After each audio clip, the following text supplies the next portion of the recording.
All right, welcome everyone. Thank you for all being here. I'm going to read the script now. Good morning and welcome to Vancouver City Council meeting of Tuesday, November the 15th, 2022. This council meeting is being convened by electronic means as authorized under Part 14 of the Procedure Bylaw, the City of Vancouver electronic meetings. As such, council members and the public may participate in person or by electronic means.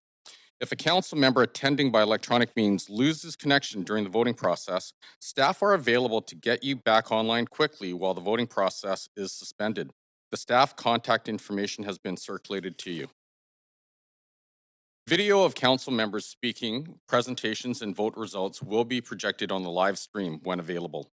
Council members are reminded that, in accordance with Section 14.13 of the Procedure Bylaw, members must enable their video to confirm quorum. We acknowledge that we are on the unceded homelands of the Musqueam, Squamish, and Tsleil-Waututh people. We thank them for having cared for this land and look forward to working with them in partnership as we continue to build this great city together. I would also like to take a moment to recognize the immense contributions of the City of Vancouver's staff who work hard every day to help make our city an incredible place to live, work, and play. And I do have to say, being here for over a week now, having met so many people in the city, our team members are absolutely incredible. They work incredibly hard. They care for the city, and it's just been an honor so far. So, Clerk, may we have the roll call, please? Mayor Sim is in the chair. Councillor Carr. Councillor Kirby-Yung. Councillor Dominato. Present. Councillor Bly is on a leave of absence for personal reason. Councillor Boyle. Present. Councillor Fry. Councillor Montague. Present. Councillor Klassen. Councillor Meisner. Present. And Councillor Zhou. Present. You have quorum, Mayor Sim. Great. Okay, so the plan for the day. Any comments on agenda items can be sent to council using the web form on the city's website. The link on that form will be tweeted out on @VanCityClerk.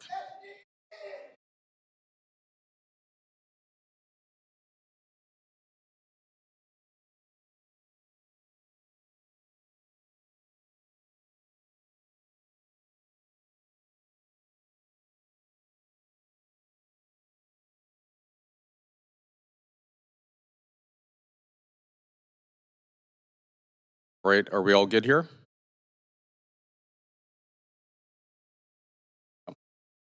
Right, thank you.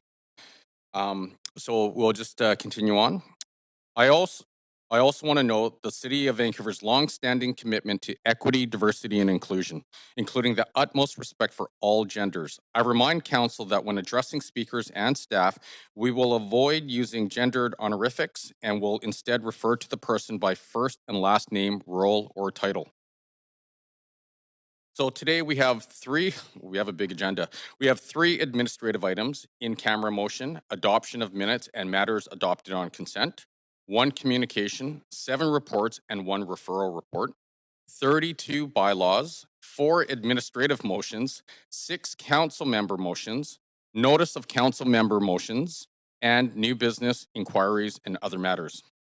The plan for today is we will break at noon for lunch, followed by the in-camera meeting, return at 3 p.m., continue to deal with the remainder of the agenda, and if needed, we will break at 5 for dinner and return at 6 p.m. to complete the agenda if required. So, Council is required to meet in camera later this week. The reasons and authority under the Vancouver Charter are listed in the agenda. Would someone like to move a motion to go in camera later this week? Oh, sir, what? Was that Councillor Dominato first, and then seconded by Councillor Carr? All those in favor say yay. Okay. All those opposed say nay. The motion carries unanimously. Okay.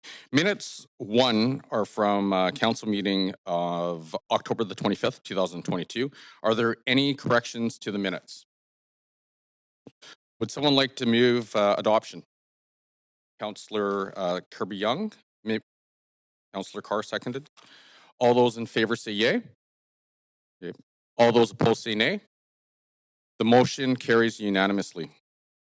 Okay. Matters adopted on consent. Council will now consider matters adopted on consent. We have communication 1, reports 1 to 7. And referral report number 1 on the consent agenda for council's consideration.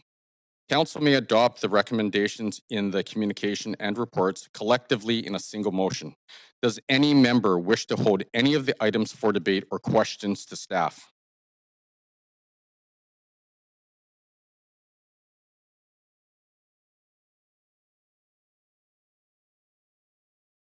Councillor Kirby-Yung. Yeah, thanks, Mayor. I'd like to hold report 2 and report 7. Okay, so noted. Items 2 and 7. Thank you. Anyone else? Oh, sorry. Councillor Dominato. Thank you, Mayor. I'd like to hold report number 6 for Number questions. 6. Okay, great. And I think that is it. Are we sure? Before I ask others, I wish to declare a conflict of interest on report number 1, appointment of external auditor for 2023. And the conflict is I've hired KPMG to provide accounting, audit, tax, and financial advisory services to myself and one of my companies or 2 of my companies. So I will not be voting on this item. Does any other member wish to declare a conflict of interest on any of these consent items? Great. Okay, so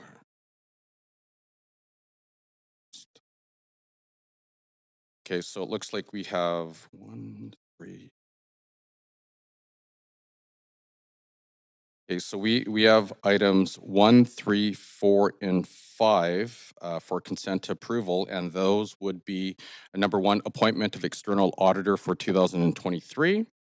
Number 3, quarterly capital budget adjustments and closeouts.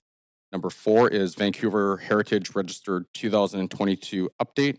And number 5 is approval of council initiatives, business improvement area BIA renewals for 2023. And the comms. Mayor, I'll move the consent items. Second, Councillor Carr. All right, you guys totally jumped ahead of the queue there. All right, so thank you very much. So noted. All those in favor say yay. Okay. All those opposed say nay. The motion carries unanimously. The following items have been approved on consent. And once again, those are items, or the communications. Item or report number 1, appointment of external auditor for 2023. Report number 3, quarterly capital budget adjustments and closeouts. Report number 4, the Vancouver Heritage Register 2022 update. And report number 5, approval of council initiatives, business and improvement area BIA renewals for 2023. And then in addition to that, referral report number 1, miscellaneous amendments concerning various CD-1 bylaws.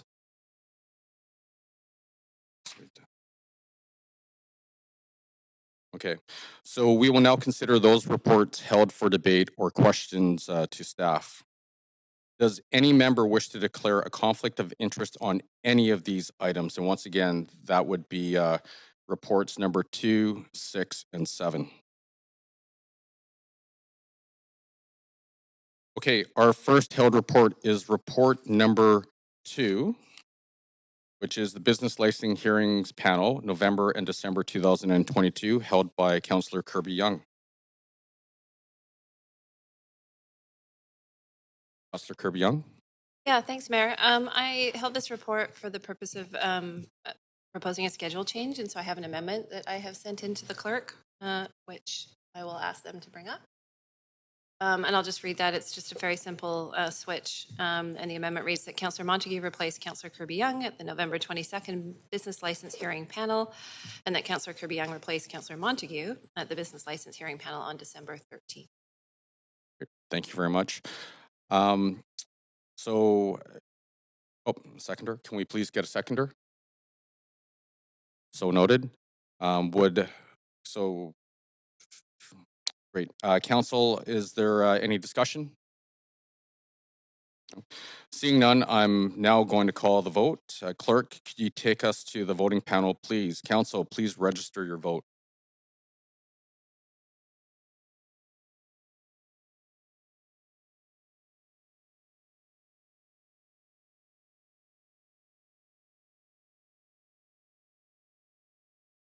Okay, just looking at the results, it passes unanimously with Councillor Bly being absent. So, is that right? Is that how you say it? All right. So there we go. So that's number 2. And then Councillor Kirby-Yung, you also held report number 7, extended hours for liquor establishments and restaurants during the 2022 FIFA World Cup. Go to number 6 for sorry. Can we please hold that for a sec? We're going to go to number 6. Thank you very much. So, Councillor Dominato, you held report number 6, applications to Government of British Columbia funding programs. You have 5 minutes. Thank you, Mayor. And I'll just looking for staff. We have staff available just to confirm I can ask my questions.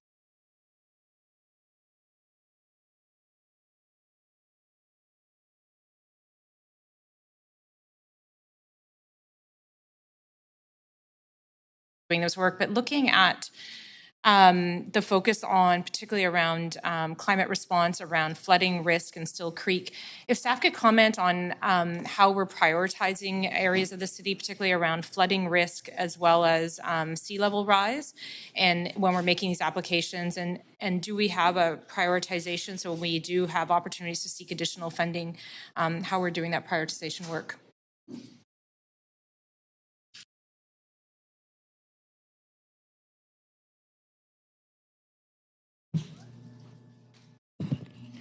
Good morning, Mayor and Council. Patrice Impey, Director of Finance, Risk and Supply Chain Management. We work very closely with our sustainability team on our climate mitigation strategy, and that's where those priorities are set on mitigation actions. We've got the emergency action plan on mitigations, or in adaptation is through the climate adaptation strategy. And so we have a group that does that prioritization, and then we have a team in our senior government funding that works with the province and the federal government, both to understand what programs they have, so we make sure we're applying to the right ones, but also to work with them as far as establishing the programs that would be most helpful for us. So there is sort of a background behind all of that to select those ones. Could just a follow-up to that, given there's a lot of discussion right now, sort of a year later after the atmospheric rivers and the impact on communities, they're talking about this in terms of Abbotsford and other communities around flooding risk and also sea level rise. Would it be possible to get a memo outlining the key risk areas in the city and in terms of how they rank in terms of our prioritization for further funding opportunities? I think it would be helpful given it continues to be a risk in the city and quite topical right now. So I'd appreciate a memo if that's possible from the Sustainability Department. Okay, thank you. Are there any other questions? Okay, would someone like to move a motion? Great. Councillor Dominato moved and seconded by Councillor Boyle. So, Council, is there any discussion? No. Seeing none, I'm now going to call the vote. Clerk, can you take us to the voting panel, please? Council, please register your vote.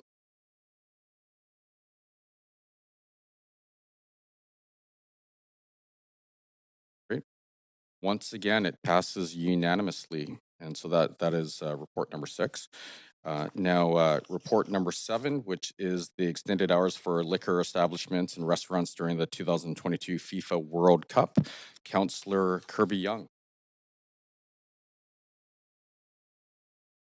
Yeah, thanks, Mayor. And I wonder if I could ask a question of staff through you to the city manager or whichever staff would like to speak to this report.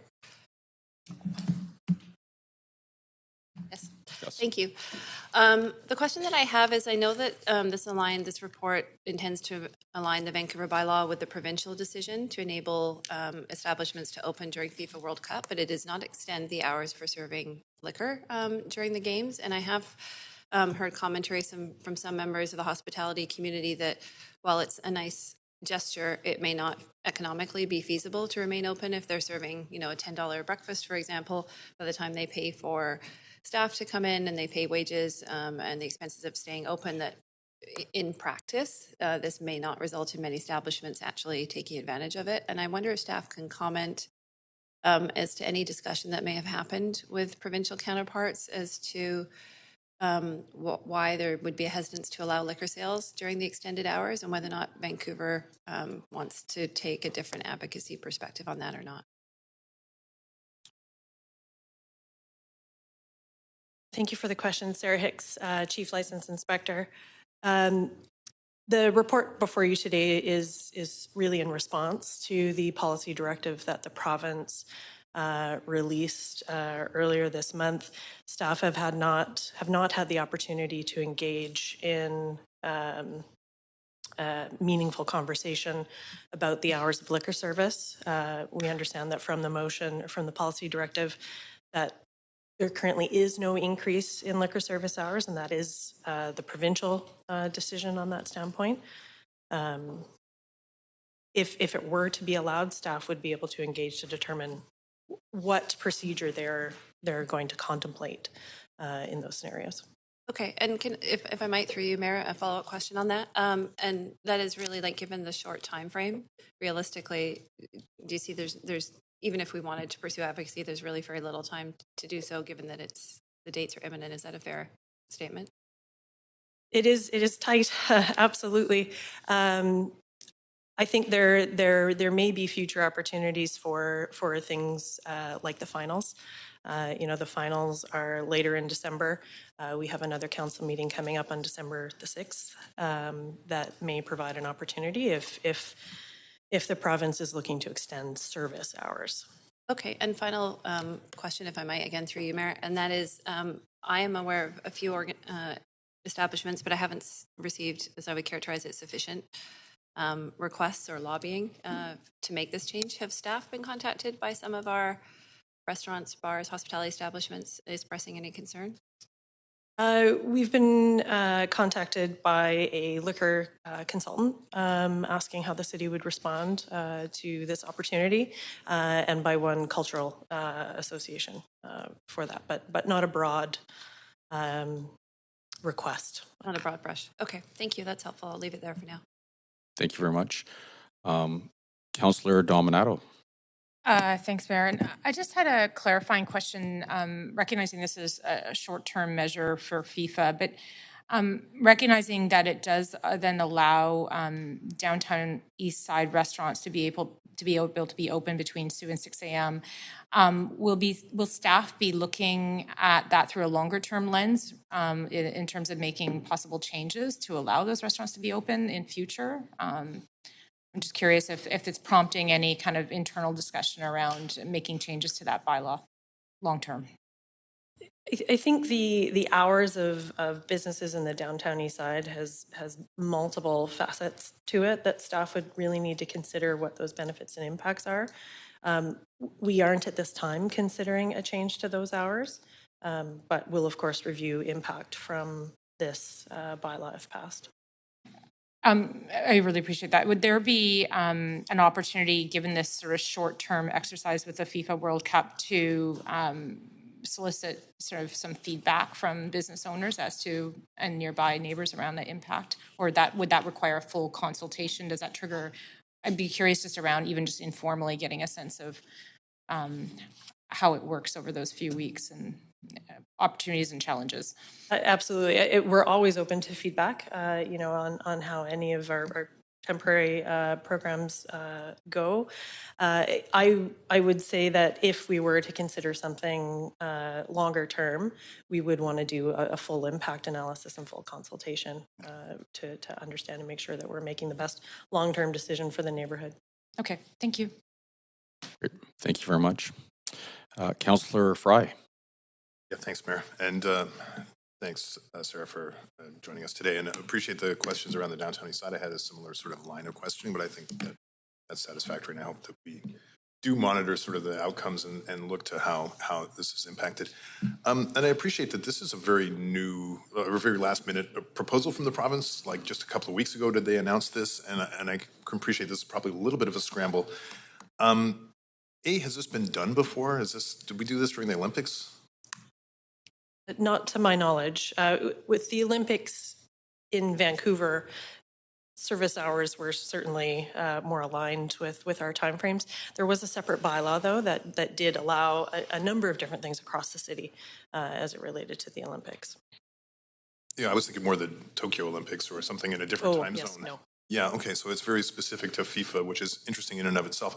I'm curious then, do we anticipate this is going to come at a cost for enforcement? How are we going to follow through? We've got the bars and restaurants are open after 2, and is it kind of a Scouts honor?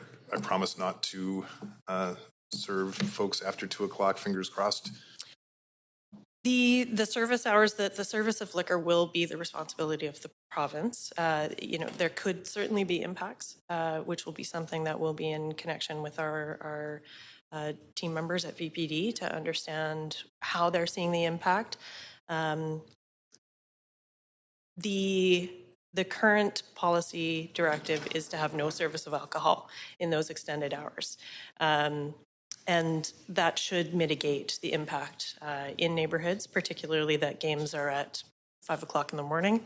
That should provide a step to lessen that impact, but it will be something that we'll have to monitor, both understanding from the province of what they've seen and from our colleagues at VPD.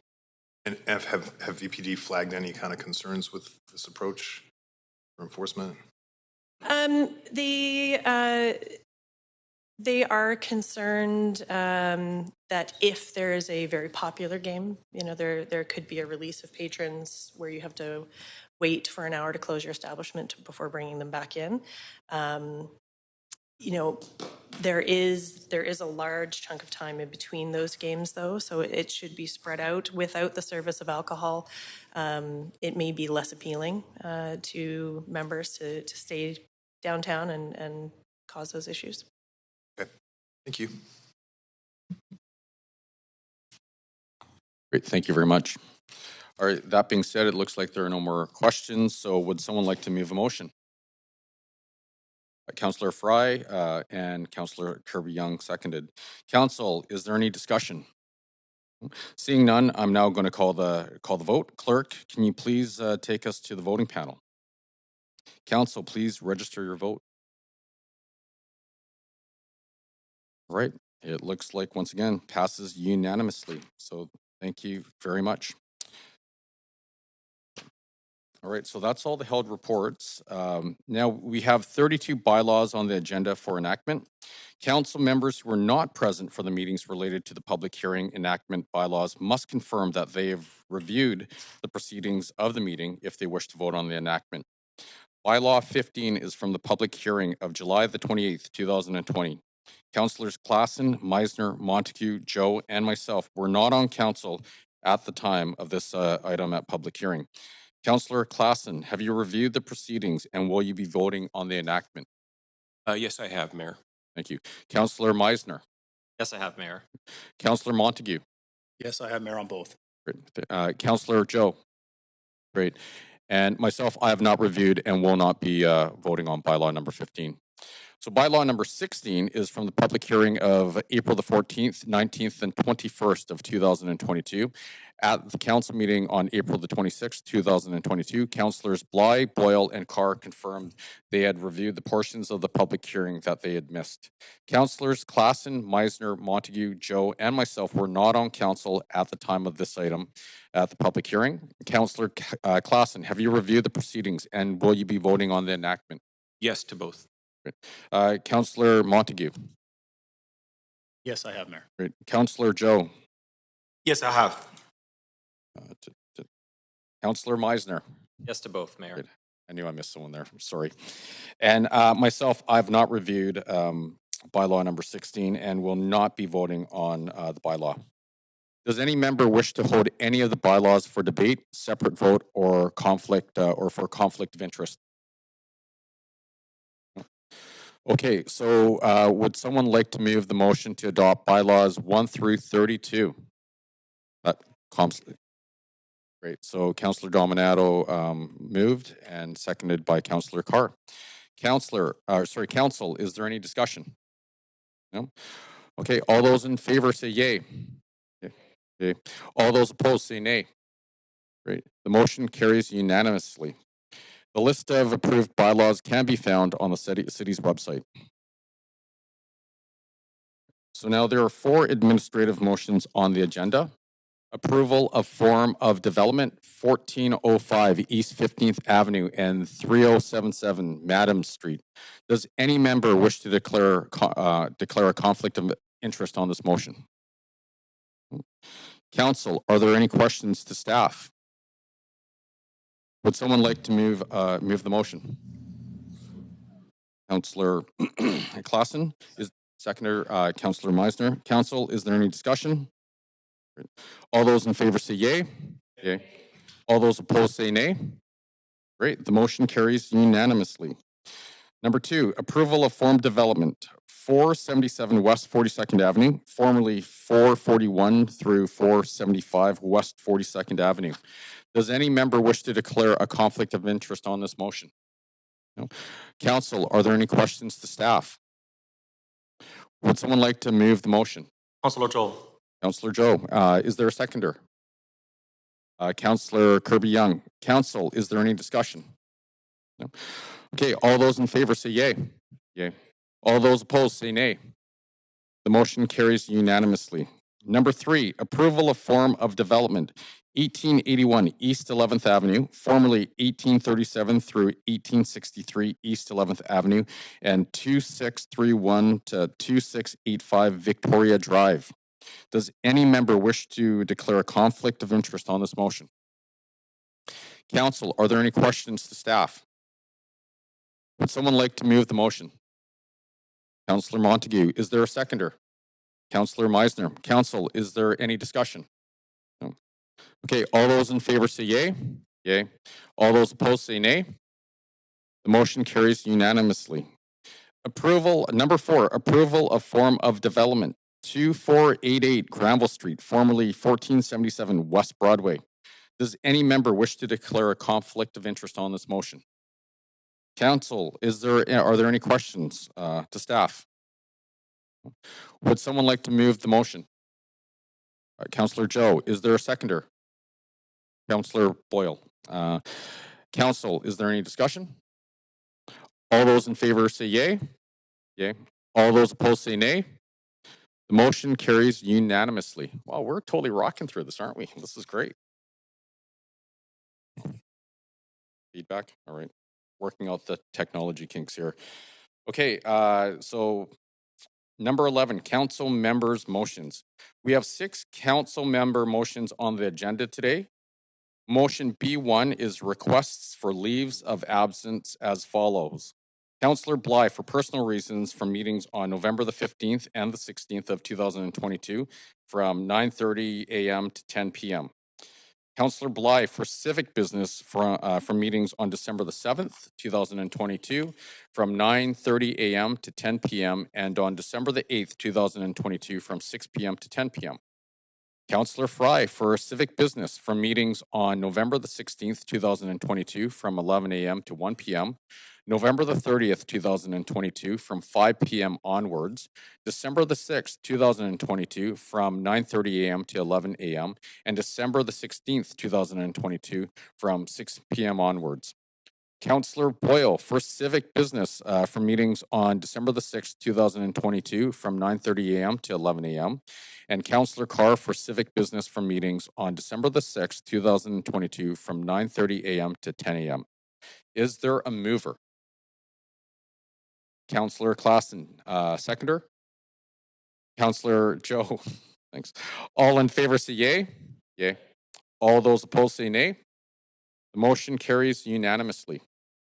Okay, so motion B2 is adopting the International Holocaust Remembrance Alliance, or IRA, working definition of anti-Semitism, and is to be introduced and moved by Councillor Kirby-Yung.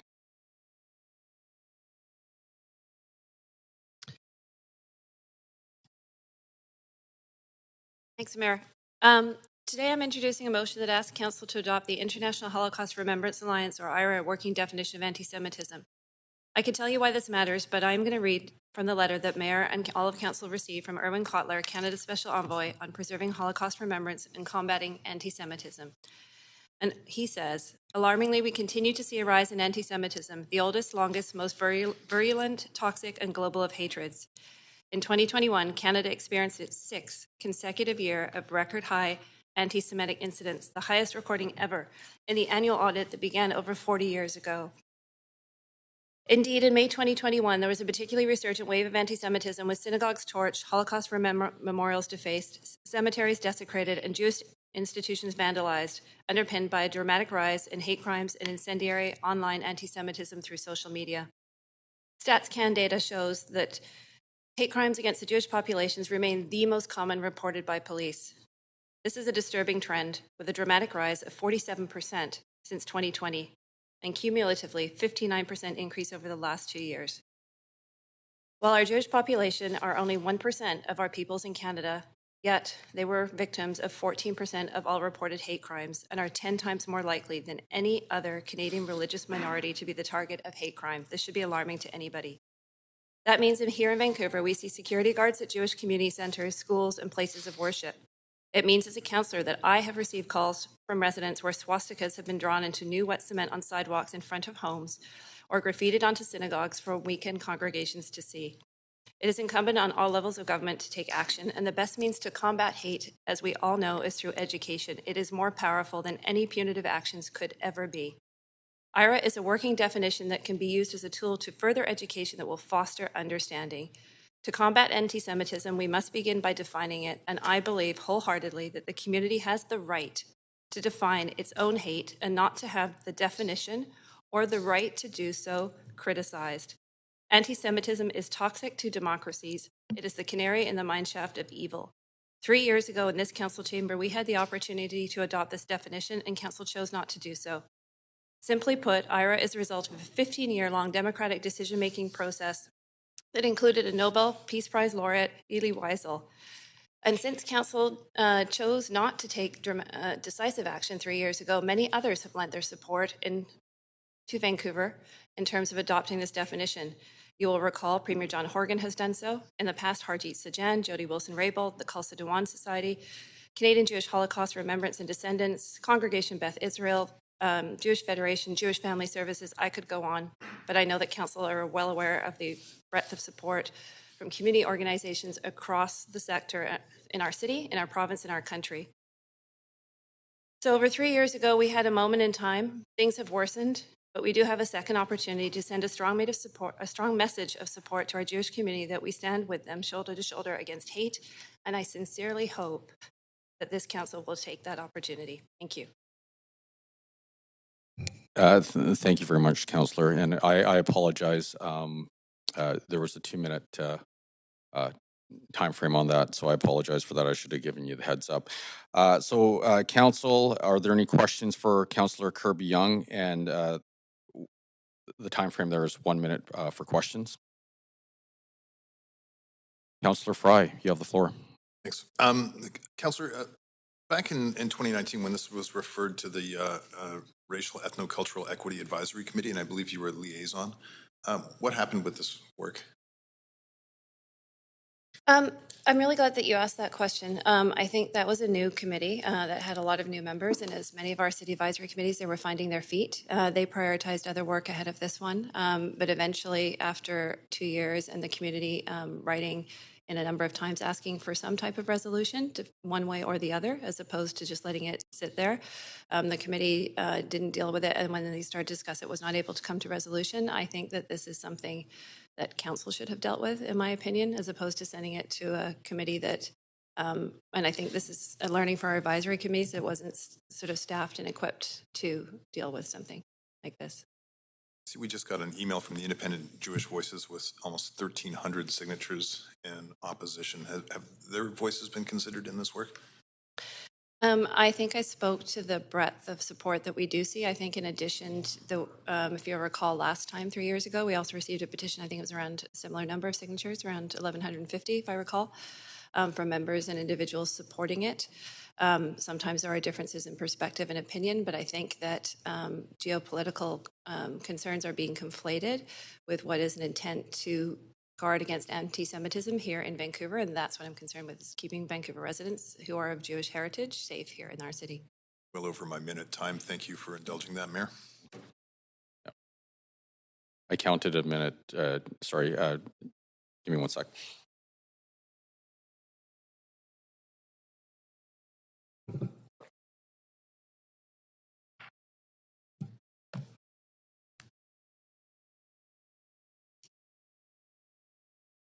Yes, you're welcome, Councillor Fry.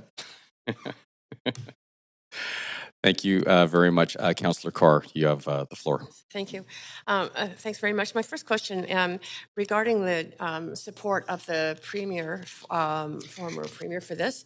My understanding is that the definition of anti-Semitism did go to the BC government, but was sent to committee, and I've not been able to determine or find a report out of that committee. I wonder if you can confirm whether or not that committee has, the provincial committee has handled this issue. Thanks for the question, Councillor Carr. I'm not intimately familiar with the committee process. I do have a copy of the letter dated June 14th, 2022 from Premier Horgan, where I'm just scratching the where he references here that Parliamentary Secretary Rakna Singh held meetings with members of the Jewish community to understand their lived experience and the discrimination that they face. Just getting through to see if it speaks to the specific process. So he does reference certainly that Rakna Singh was involved in that work, and he also references similar comments to what I have made with respects to the importance of education. But he certainly confirms she was involved. I can't speak to the details of the committee process. Okay, that's my time. Thank you very much. Councillor Boyle, you have the floor. Thanks. I'm also wondering, considering 1,300 emails on either side of this and a UN report called this particular definition highly controversial and divisive, why not bring forward a different definition like the Jerusalem definition that's less contentious within Jewish communities and then lets us focus on the tangible work we can be doing to address anti-Semitism rather than fighting over different types of definitions within the community. Thanks for the question, Councillor Boyle. I think I referenced in my comments, and I'll just emphasize a bit more that there was a 15-year-long, I understand, democratic process that involved several dozen countries, intergovernmental bodies, governments, parliaments, scholars, civil society leaders, Holocaust survivors, Nobel Peace Prize laureates. So I feel that that's a pretty broad and pretty extensive process with respects to developing the definition. And I am confident in the work that they did and how they have really zeroed in on the harm that anti-Semitism does and speaking to the nature of that definition. That's a minute. Thank you very much. Are there any other questions? No. Okay, so would someone like to second the motion? Councillor Klassen. Now, we have received requests to speak to this motion. If council would like to hear the speakers, we can refer the motion to tomorrow's Standing Committee on Policy and Strategic Priorities meeting on Wednesday, November the 16th, 2022, which starts at 9:30 a.m. Would someone like to move the referral? Councillor Carr, is there a seconder? Councillor Boyle. All those in favor say yay. Okay. All those opposed say nay. The motion is referred to tomorrow's Standing Committee meeting. Motion B3 is urgent measures to uplift Vancouver's Chinatown and is to be introduced and moved by Councillor Kirby-Yung. Councillor Kirby-Yung, you have 2 minutes. Yes, thanks, Mayor. I'll try to stay in it this time. This one... Councillor, can you please put yourself in the queue? So thank you very much. Great. Yeah, thanks, Mayor. This motion was titled Urgent Measures to Uplift Vancouver's Chinatown, and I brought it forward because I think we're all aware of the significant and ongoing issues that have continued to plague this historic neighborhood. Every time I think about Chinatown and I do a little bit of reading, I learn a bit of history, and it's quite compelling when you think that Chinatown was established before the city of Vancouver was even incorporated, and it's part of the social fabric of our neighborhood. And yes, council has entertained some motions previously, but we haven't seen the scale of response that we are hearing from community that they need and want to see with ongoing graffiti, vandalism, general decay in the area, and we want the neighborhood to feel vibrant and loved and supported, and people to feel comfortable going down there and enjoying it and supporting it. And so while some of the work, and I know we've had discussions about this, has focused on the longer term with UNESCO, there I think is a very real shared recognition that we need to support and take care of Chinatown now and scale up some of those efforts. And I think that Chinatown is really a harbinger for other neighborhoods in the city. And if we lose Chinatown, then we really lose sort of the heart and soul of the city, and we'll see that continue to spread. So this motion calls for a number of measures with respects to ramping up street cleaning, with respects to working with community, with looking for opportunities to expand things like public art that can sort of reflect the richness and diversity of sort of the historic and cultural neighborhood in the city. And I will leave it at that. I think it's fairly straightforward. I think we'll hear from a few speakers that will talk to why this is important. But this is something that we've heard loud and clear, I think, over the last term, that we're not doing enough and we need to scale up the effort and the level of response. Thanks. Thank you very much. And so if you have any questions, please join the queue. Councillor Fry, you are up. You have 1 minute. Thanks. Yeah, lots of great interventions proposed here and looking forward to seeing them implemented. I'm a little curious about the city office in Chinatown, though. That's not something I've heard a lot articulated, and I'm curious what the cost for something like that would be and what the function would be. Yeah, great question, Councillor Fry. I think the intention of the city office is to allow sort of a home base for councillors to work from if and when they so choose. I certainly would like to be down there on a regular basis. It's something that we talked about leading up to this last election. We have asked in the motion for staff to look at city-owned space. I don't expect the cost will be significant. It's really a small space that council members can work from and the community could come and visit and hold meetings in. But not intended to sort of provide any broader functions beyond allowing council to work from there, connect with community, and have a regular presence. Thank you. Are there any other questions? Great. Okay, so would someone like to second the motion? Councillor Joe, thank you very much. We have received requests to speak to this motion, so if council would like to hear the speakers, we can refer the motion to tomorrow's Standing Committee on Policy and Strategic Priorities meeting on Wednesday, November the 16th, 2022, which starts at 9:30 a.m. Would someone like to move referral? Councillor Dominato, is there a seconder? Councillor Carr, thank you very much. All those in favor say yay. Yay. All those opposed say nay. Great. The motion is referred to tomorrow's Standing Committee meeting. Motion B4 is accessibility audit of all city-owned assets and is to be introduced and moved by Councillor Dominato. You have 2 minutes. Oh, here we go. Can you please join the queue? Oops. Thank you very much. Thanks, Mayor. I'm honored to introduce this motion, accessibility audit of all city-owned assets. As the councillors around the table know, the past council undertook work around an accessibility strategy, which is centered on the inclusion of persons with disabilities in our city by having inclusive and accessible services, accessible programs, buildings, and public spaces, and ways to get rid of barriers that stop people from taking part in city life. I think it goes without saying, for many of us who are able-bodied, we may take for granted the ability to access buildings. We've had even a conversation here in the last council about access to City Hall. While we do have a ramp, we had concerns raised about access to the stairs, and we had an additional rail guard added. But we have to think about not only physical disabilities, but visual impairment, those with other impairments, intellectual, sensory. I've spoken with families, for example, who've had challenges accessing schools within the VSB, as well as accessing appropriate programming for their children who have disabilities, as well as park access and having accessible parks. So this motion builds on the work of the accessibility strategy. It seeks an update in Q1 of 2023, but also to have information around all accessibility audits completed to date and an action plan with respect to additional accessibility audits of all of our remaining city and civic facilities. And so we'll look forward to that update, and I'll entertain any questions at this time. Thank you very much. So if you have any questions, please join the queue. Councillor Boyle, you have the floor. Thanks. And I think this is great. I'm just curious to better understand what this motion asks for that wasn't already happening under the accessibility strategy. Yeah, no,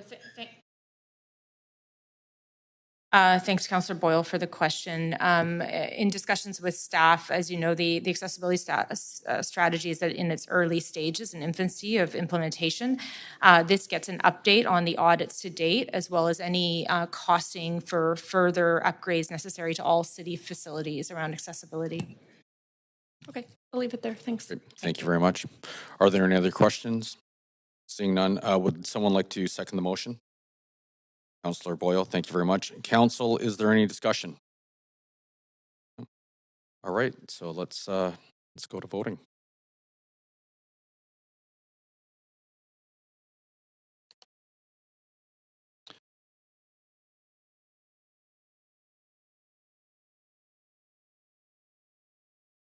And we're just waiting on Councillor Meisner. It's okay, we're all learning the ropes here a little bit. So great. Well, it looks like the motion passes unanimously. Thank you very much. Okay, motion number 5, enabling the requisitioning and hiring of 100 new police officers and 100 mental health nurses, and is to be introduced by and moved by Councillor Dominato. Councillor Dominato, you have 2 minutes if you can please join the queue. Thanks, Mayor. And yes, I have the honor of introducing enabling the requisitioning and hiring of 100 new police officers and 100 mental health nurses. This motion fulfills a platform commitment that we brought forward during the election and serves as a first step to address and respond to concerns that we heard from members of the public. As many of you know, in any given year, 1 in 5 Canadians experience a mental illness, and this can have a great impact on those individuals. And what we're hoping to do with this motion is to build on successful partnerships between the VPD and VCH that serve to address and support individuals who are in distress in our communities.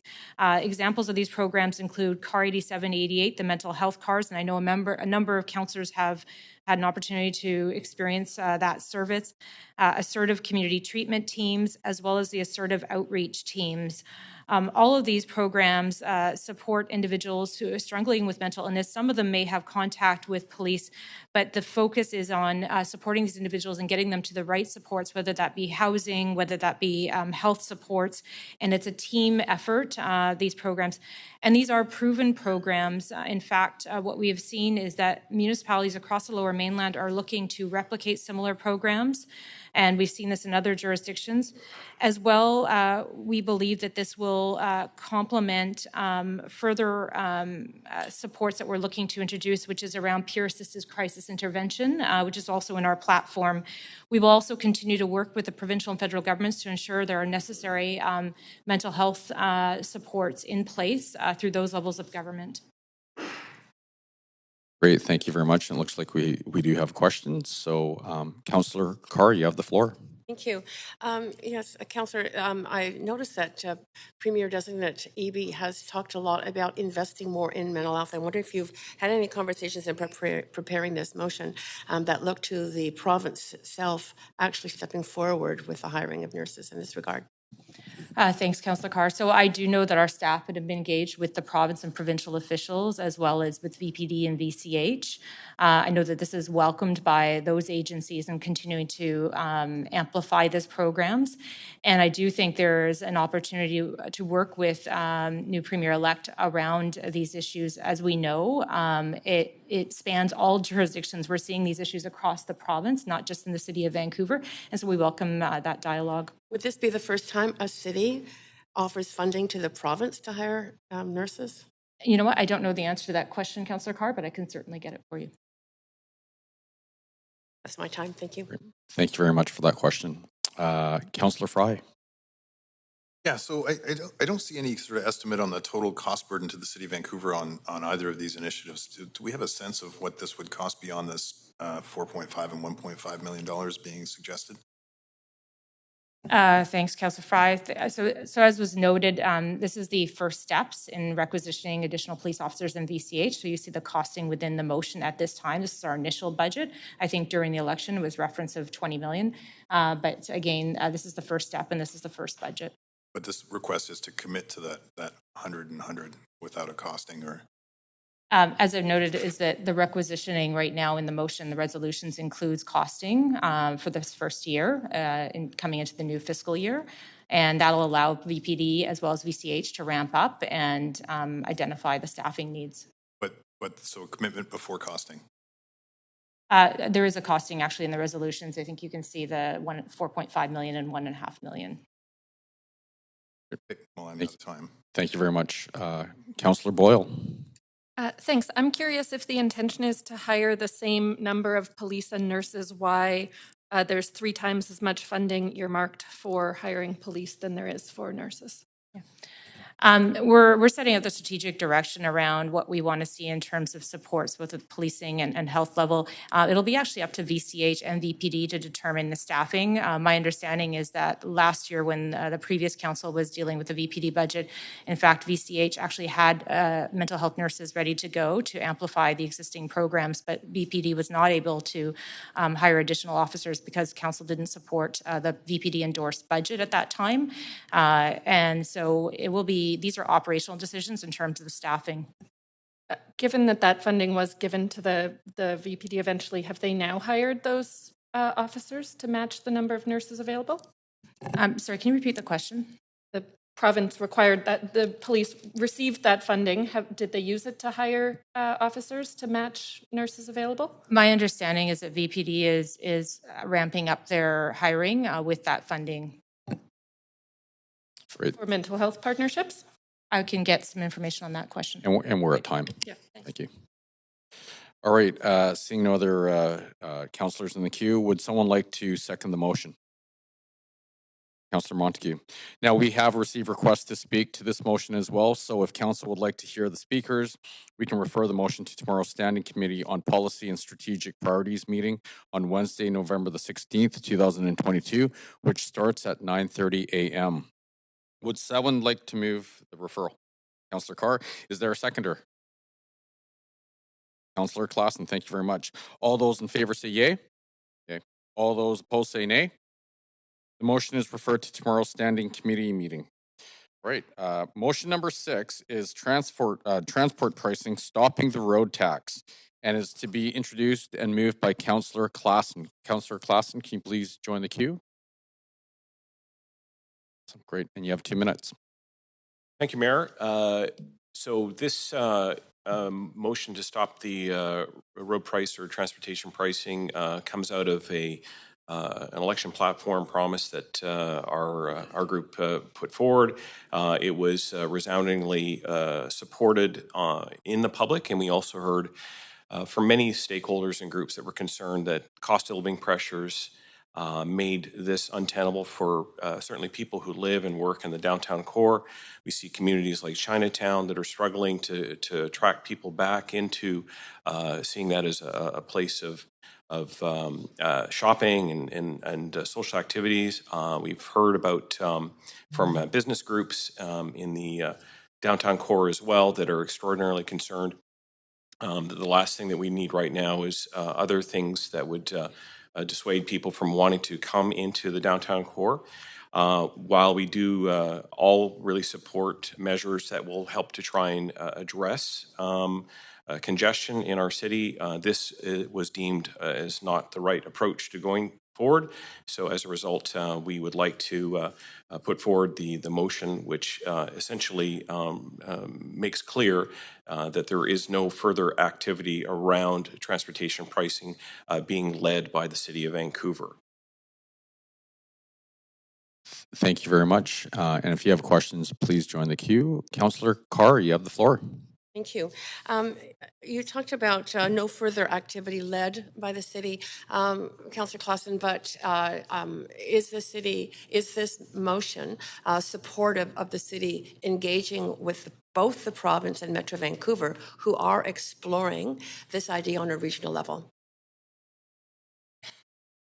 Thank you for the question, Councillor Carr. The motion does state that it really is focused on the work that is being conducted by the City of Vancouver and is not inclusive of things that are happening with other levels of government. So this motion would still enable the collaboration of our staff with staff at the regional level and the provincial level, both of which are exploring. Provided that that is what other levels of government are pursuing, then we will be involved in those conversations. Okay, thank you.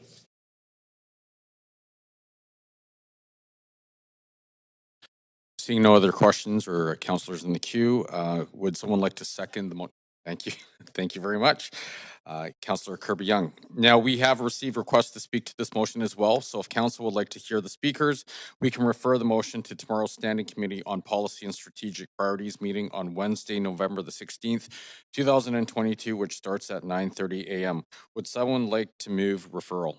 Councillor Clausen, thank you. Seconder, Councillor Carr, thank you very much. All those in favor say yay. Yay. All those opposed say nay. The motion is referred to tomorrow's Standing Committee meeting. All right. Notice of council members' motions. Are there notices of council members' motions for upcoming council meetings? Reminder to please state the title of the. No. Oh, I guess. Read it. All right. Reminder, sorry, working out the kinks here. Reminder to please state the title of the motion and the date of the council meeting on which you intend to move the motion, and be sure to send the title via email to the city clerk. Oh, here we go. Councillor Boyle. Thanks. I have a motion for the December 6th meeting entitled Reducing Barriers and Deepening Affordability for Nonprofit Co-op and Social Housing in Every Neighborhood. Thank you very much. Councillor Kirby-Young. Yeah, thanks, Mayor. I have one notice of motion entitled Establishing Fixed Rate Community Amenity Contributions for Low-Rise and Medium-Rise Projects Citywide, submitted by myself for the December 6th council meeting. Thank you very much. Councillor Joe. Yeah, so I have a notice of motion titled Implementing Body-worn Cameras for Vancouver Police Department for the December 6th under Councillor Joe. Thank you very much. Councillor Dominato. Thanks, Mayor. I have a notice of motion for the December 6th council meeting harmonizing the City of Vancouver and provincial childcare policies and licensing requirements. Thank you very much. And Councillor Clausen. Yes, Mayor, I have a motion titled Reviewing Vancouver's Age-Friendly Action Plan, aligning with the WHO's Age-Friendly Cities Framework, submitted by myself for December 6th. Thank you very much. All right, that's it. Great, new business. I am requesting a leave of absence on November the 22nd and the 24th for civic business. Can someone move this? Thank you, Councillor Kirby-Young. Councillor Carr, seconder, thank you very much. All in favor say yay. Yay. All opposed say nay. Thank you very much. Council, are there any items of new business? All right.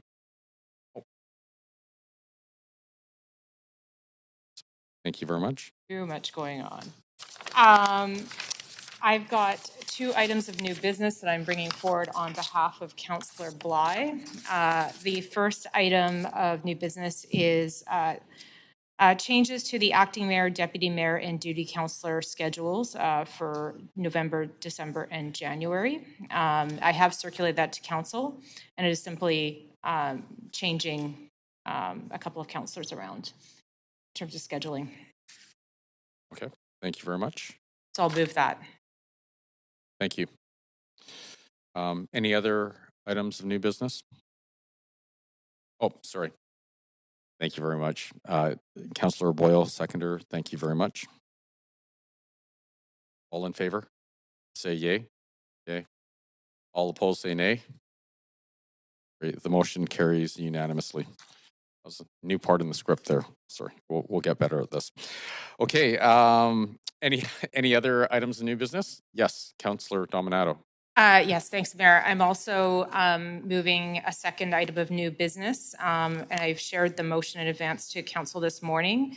Therefore, be it resolved that the Council of the City of Vancouver confirm its endorsement of Councillor Rebecca Bly to serve as third Vice President and nominate her to stand for election as second Vice President to FCM and subsequently as first Vice President, and finally as past President on FCM's Board of Directors for the period starting in November 2022 and ending in June 2026. And further, be it that resolved that the costs for Councillors Rebecca Bly and Peter Meisner related to attending FCM's Board of Directors meetings be paid through the Councillors' travel budget. I'll move that. Great, thank you. Is there a seconder? Councillor Carr, thank you very much. All in favor say yay.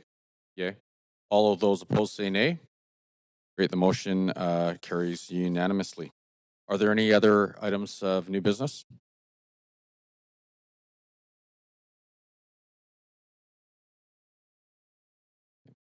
Councillor Dominato, you have the floor again. Sorry, I actually don't have the dates in front of me. November 22nd and 2020 and 24th. Thank you. Great, awesome. I think it's civic business, is it not on the list? Thank you. Great, thank you very much. Can I please get a seconder? Councillor Carr, thank you very much. All those in favor say yay. Yay. All those opposed say nay. Great, it carries unanimously again. Is there any other new business that people want to bring up? Sorry, councillors want to bring up? Okay, there we go. So adjournment, nope, sorry. Number 14. Oh, inquiries and other matters. Sorry. Council, are there any inquiries or other matters?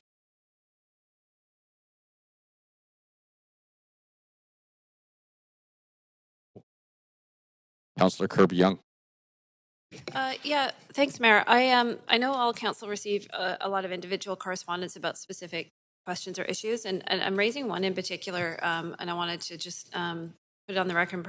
Perhaps staff can comment on it now, or we can get some information back, and to illustrate potentially a broader issue. And I received a note from a resident who's a customer at Faubourg in Kerrisdale, who I understand are having to dismantle outdoor seating that they've had behind their restaurant for about 2.5 years now. Has been well used during the pandemic.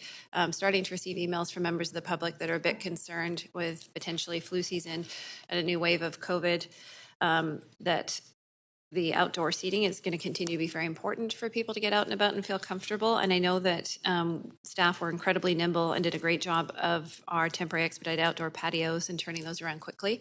So I'm asking a question as to, or flagging it for comment from staff as to whether or not we are not pulling back too much with respects to that kind of entrepreneurial spirit that we had around creating kind of great spaces and places for people outside, and reverting, what I'm starting to hear is potentially back a bit to more restrictive regulations with the expanded patios. And I wonder if, through you, Mayor, if the city manager would like to comment at this point, or...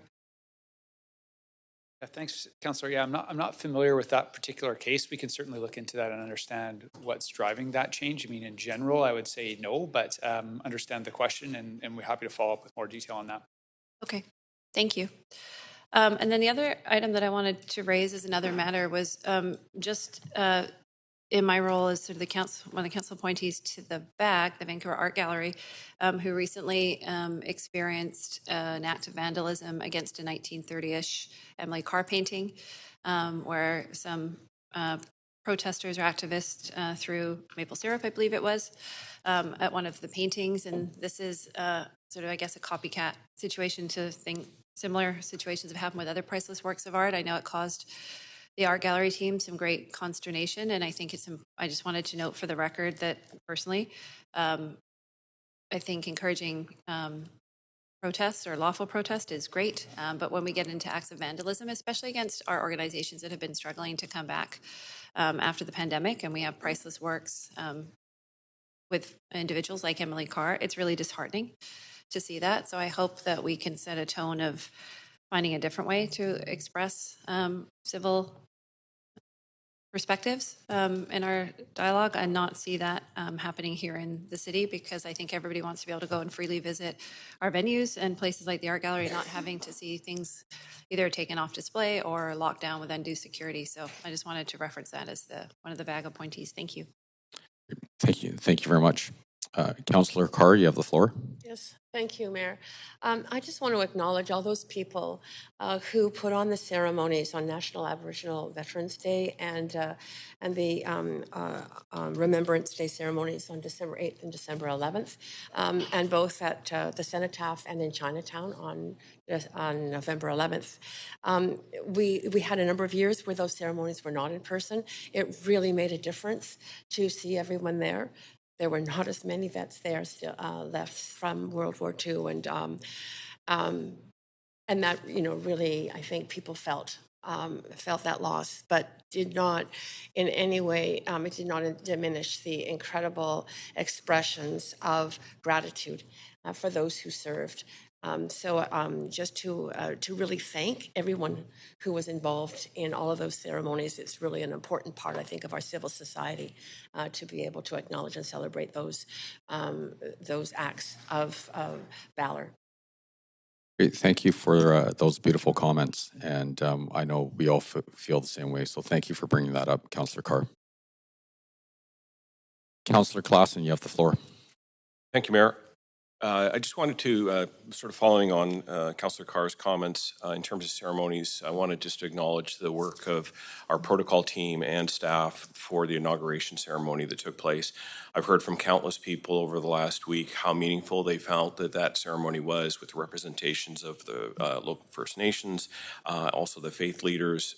It was a absolutely pitch perfect, well done event and very well organized. I was incredibly impressed at just how we hit all of our marks and hit our time, and everything was just so well done on that event. So I just want to acknowledge the work done by our Vancouver City staff and others to make that happen. Thank you. Thank you very much. Anyone else? Okay. So may we have a motion to adjourn?